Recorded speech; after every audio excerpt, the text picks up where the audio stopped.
So this goes against Jesus really predicting it. Did you make a few points? Yeah, I made him respond to him. Cool, thank you. So now, let me try and respond to his first point. His first point being where you said, oh, Feel cool. no. So his first point was about Jesus saying that he didn't want to be crucified. Now, interestingly, he himself invented a few words there in the verse. This is what Jesus said. If it is possible, let this cup... That's according to Matthew. Mark's word is interrupting now? okay. Carry on. If it is possible, let this cup pass away from him. Now, this is the great Christian scholar now, comes in and I says... never call myself a scholar. Comes in and says, all the Christians have got it wrong, he was talking about crucifixion. Did Jesus use the term crucifixion there? No, he didn't. In John's Gospel, he makes it clear that the cup is a cup of crucifixion. That's why he says, I must drink this cup. They have to tell you everything about your Gospel. No, excuse me, sir. They have to tell you everything about your Gospel. No, Even John Calvin, you heard of John Calvin? excuse me, sir. Calvinism. Even he says he's talking about the crucifixion. You make your point, Foreman says I that. make my point. Raymond Brown says that. Bart Ehrman says that. You bring any biblical scholar worth his cloak, he'll tell you he's on about the crucifixion. Which cup was he on about? Lucasade cup. Now let the Lucasade pass for me. Which cup was he on about? Come on, man. You make a point. Come on, man. You make your point. I make my point. Okay, but please be If fair. you're going to make my point, Don't there's no like point in me. What's change it. Do you want to have a chat, me and you? Right now, I'm not standing like this. We're not talking about who is in charge, we're talking about the truth. The truth of the matter is that he doesn't know what he is talking about. So, that's the ultimate point. Just come there, yeah. My dear friend, You're going to see me over there. Okay. See.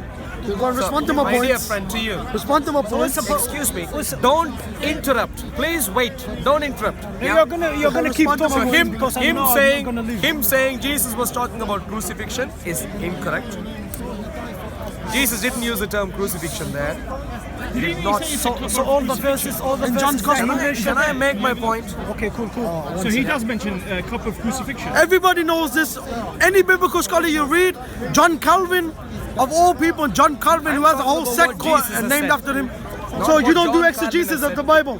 What was the cup then? Cup of Lucasade. Cup of what? Which cup was he praying to pass from him? Can I please finish before you interject again, please? Thank you. So my point wasn't about what John Calvin said, what someone else bought him and said. My point was about what Jesus said. Okay, so what's the cup then? Did he interrupt again? Answer the question. What is happening here? Does he know about interruption or not? Keep going. No, there's no point in keeping going when someone doesn't even want to wait and listen. No. So Jesus never used the term crucifixion there. So get that idea out of your mind. Number one.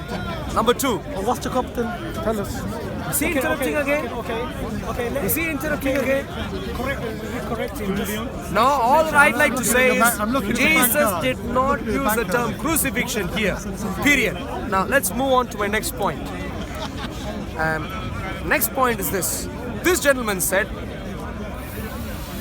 Jesus had said he would die and come back, and the disciples, don't interrupt, and the disciples didn't even think that he was going to rise up, and therefore Jesus couldn't have said that. That's a very bad.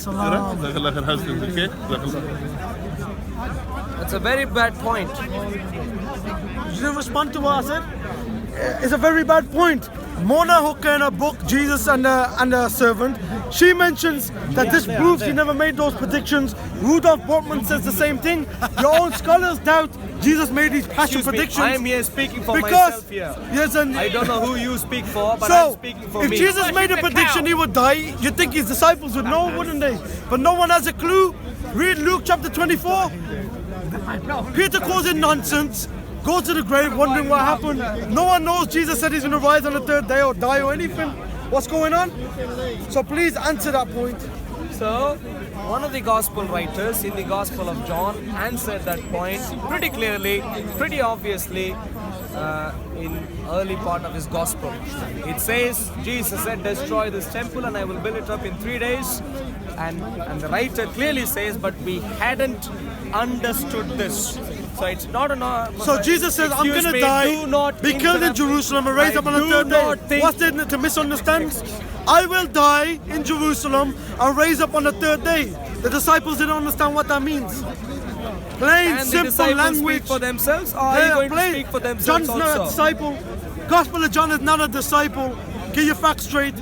John chapter 21, verse number 14 explicitly denies that the gospel was written by a disciple. So don't give me whatever John says. Luke chapter 24, look, imagine this now. I'm your teacher, you're my disciples. I tell you 3 times, I'm going to die in London. I'm going to be crucified. I'm going to raise up on the third day. I've done all these miracles in front of you. Yet I die, not one disciple remembers it. And then when the women tell the disciples, oh, the angel told us he is risen, they're saying, oh, this is fairy tales. Then they go to the grave, Peter goes to the grave, wondering what happened. That's what Luke 24 says. Peter doesn't go to the grave saying, oh yeah, let's go to the upper room. Jesus told us he's going to die and resurrect. This means, according to Rudolf Bultmann and biblical scholars, that Jesus didn't make the passion predictions. It was the gospel writers who put it in his mouth. So according to your own scholars.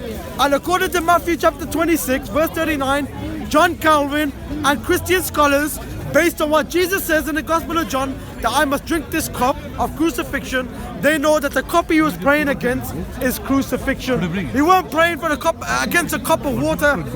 He was praying against crucifixion. So don't go around telling people that Jesus came to die and he was telling everyone I'm going to die, when he prayed according to Luke for 3 hours, sweating blood, praying to be saved from crucifixion. Thank you very much.